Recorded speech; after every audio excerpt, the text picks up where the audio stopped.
Olivera, yo no sé si tuve la oportunidad el fin de semana de conocer una dolorosa confesión que ella hace, dolorosa, pero a la vez ella dice sentirse liberada, era un peso que tenía, y vamos a estar hablando de eso con ella personalmente, porque además que ella es la abanderada chilena para los Juegos Olímpicos, y en este momento, 2 días después incluso que ella sale elegida para ser la abanderada, decide confesar, ir a la PDI y hacer esta confesión terrible, donde cuenta que fue abusada por su padrastro por más de 10 años. Así que vamos a tener este valiente relato y parece que es necesario también para que muchas otras mujeres o personas que han sido abusadas puedan también hablar. Esos relatos son siempre importantes. Tenemos, Negrito, vamos a tener un informe al respecto, ¿no? Así es, y ya tenemos la nota, la vamos a conocer de inmediato, ¿te parece? Mis hijos mayores, sobre todo, yo los castigaba cuando ellos hacían alguna diablura, haciéndoles hacer ejercicio. O sea, les hacía hacer ejercicio, pero hasta un límite, sobrepasando límites. Esta declaración de Ricardo Olivera, padrastro de Erika, en 1996, grafica la relación que existía entre ellos. En ese año, Olivera ya no abusaba sexualmente de su hijastra, como sí lo hizo durante 12 años, tal como lo confesó la maratonista chilena en la revista Sábado del Mercurio. Debo haber tenido 5 años la primera vez que me abusó en el campamento. Él siempre decía que eso nadie lo tenía que saber. Pasó varias veces más y después nos fuimos a Puente Alto. Este es justamente el pasaje 15 de la población Carol Ursúa de Puente Alto. Y esta fue su casa donde Erika Olivera fue violada por su padrastro entre los 5 y 17 años, tal como revela la propia deportista. Me defendí y le dije que no me volviera a hacer eso nunca más. De la calle le grité viejo de mierda. Mi mamá vio todo esto, para mí fue un gran paso. Él no volvió a violarme, fue la última vez.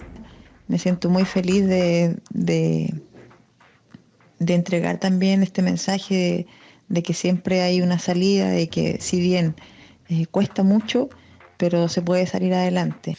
Lo cuenta Erika desde Brasil, donde se prepara para los Juegos Olímpicos, los últimos de su carrera, a solo días de haber estampado una denuncia en la PDI contra su padrastro.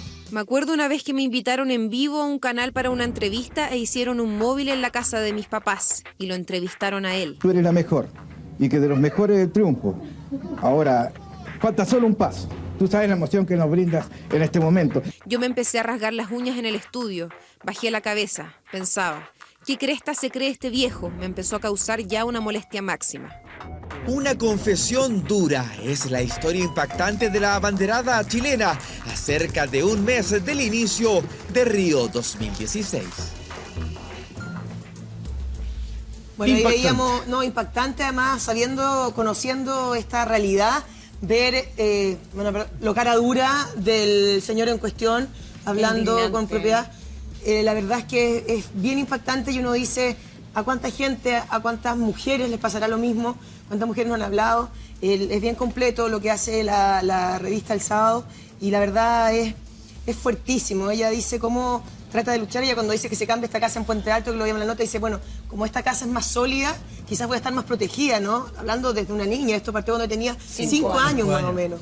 Entonces, de verdad que uno provoca una indignación y ahí también ella lo dice someramente, dice, pucha, yo no entiendo cómo mi mamá ni siquiera me dio el beneficio de la duda, porque en algún minuto ella le cuenta a su mamá y él la obliga a decirle a su mamá que es mentira. Y ella va donde su mamá y le dice, ¿sabes qué, mamá? Es mentira lo que yo te conté. Y dice, pucha, qué raro que no le haya quedado ni siquiera una pizquita cuando ella salía, yo le rogaba que si podía salir con ella. Pero lo que me parece más importante de todo es que Erika lo que dice, lo cuento también porque quizás puede ayudar, porque finalmente en Chile los niveles de abuso son altísimos, siguen siendo altísimos, solo que ahora se habla más, pero la verdad es que ha sido una realidad lamentable de muchas mujeres de todas las edades en nuestro país. Y me parece valiosísimo que Erika se atreva y lo cuente, porque ella decía desde un dolor profundísimo, pero me hace sentir liberada, me saqué un peso encima y también le puedo ayudar a que otras mujeres hagan lo mismo. A mí, sabes que esta entrevista la leí y Oh, me impactó profundamente porque hay un tema que queda claro en esto y que tiene que ver con el abuso de poder, que es lo que tienen los abusos sexuales, ya sea de un padrastro, de un papá, de un abuelo al interior de una casa, que son la mayoría de los hermano, casos, son que gente conocida. es la mayoría, ¿no?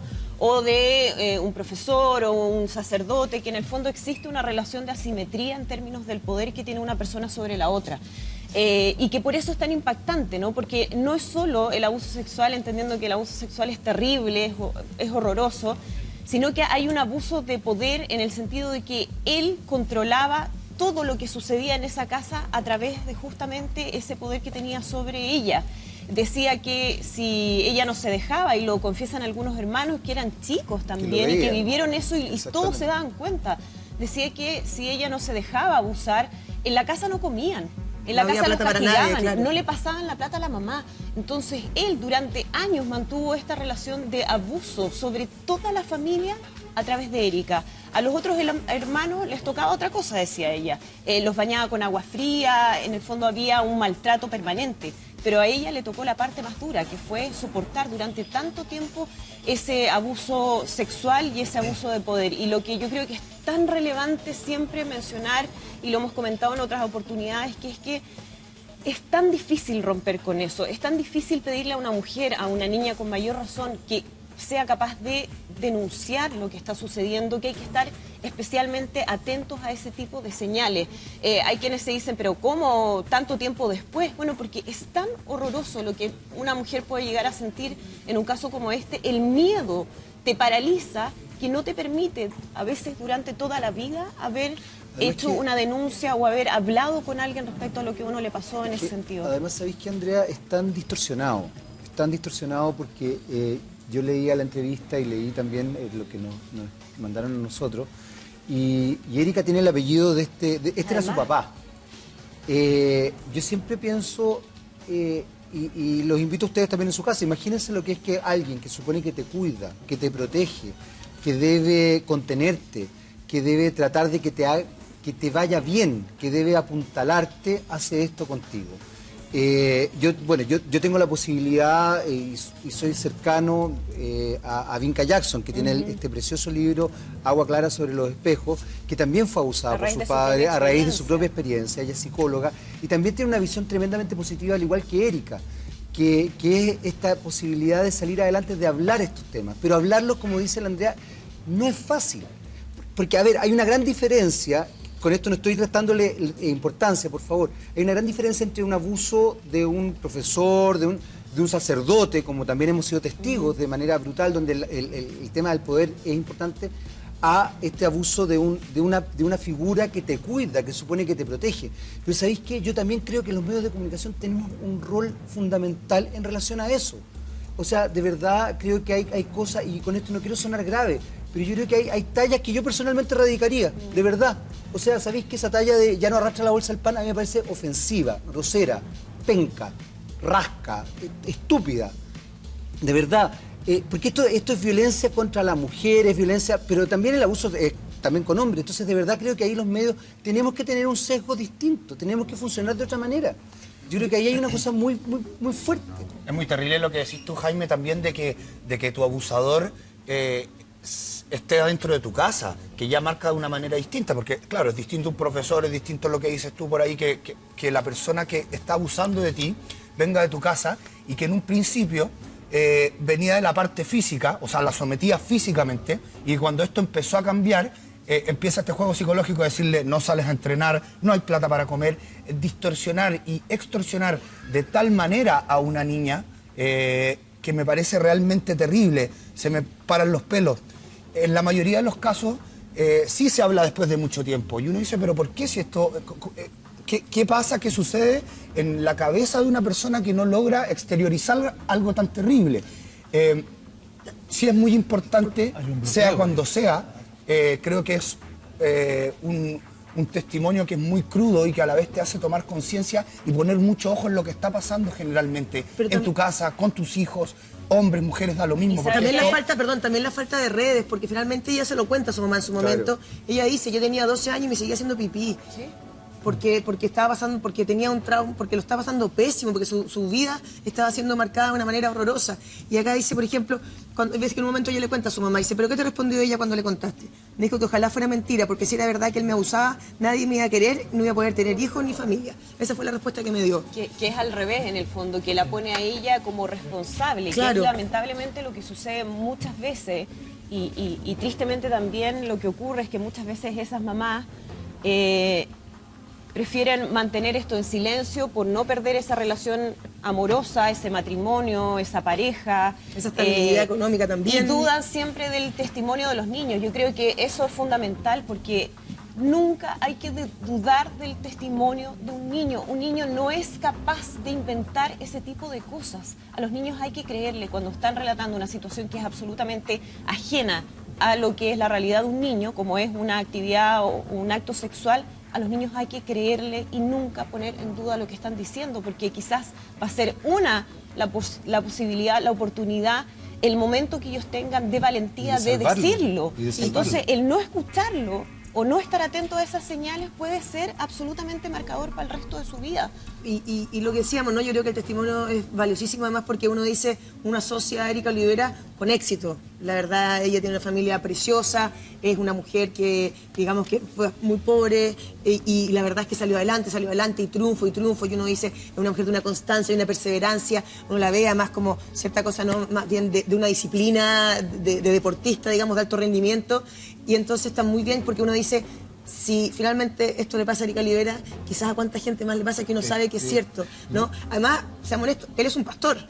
Además, evangélico, ¿no? Entonces decía que su casa estaba siempre llena de feligreses los fines de semana. Entonces además hay también un poder como ético, por así decirlo de alguna forma, o moral, que no era tal. Y mira, eso... en ese minuto, Javi, cuando ella recibe la bandera para ser la abanderada en los Juegos Olímpicos, para ser nuestra representante, ella decide efectivamente mostrar. Yo creo que hay actos que son simbólicos, y eso a mí me llama mucho la atención porque aquí hay un reconocimiento, y aquí yo creo que lo que le pasa a Erika Olivera, y estoy especulando absolutamente porque no lo he hablado con ella, yo creo que ella se sintió protegida por un país.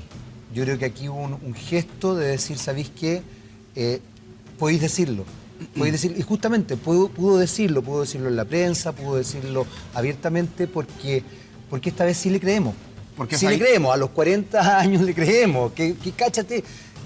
Porque tantos además, años después Jaime, le creemos, le tenemos que creer todos. Ella tenía eso que tú mencionabas al comienzo, esta contradicción, y ella lo dice abiertamente, dice, yo le doy orgullo a un apellido de quien me hizo la vida imposible finalmente, de quien es el culpable y el responsable de todo mi sufrimiento durante tanto tiempo.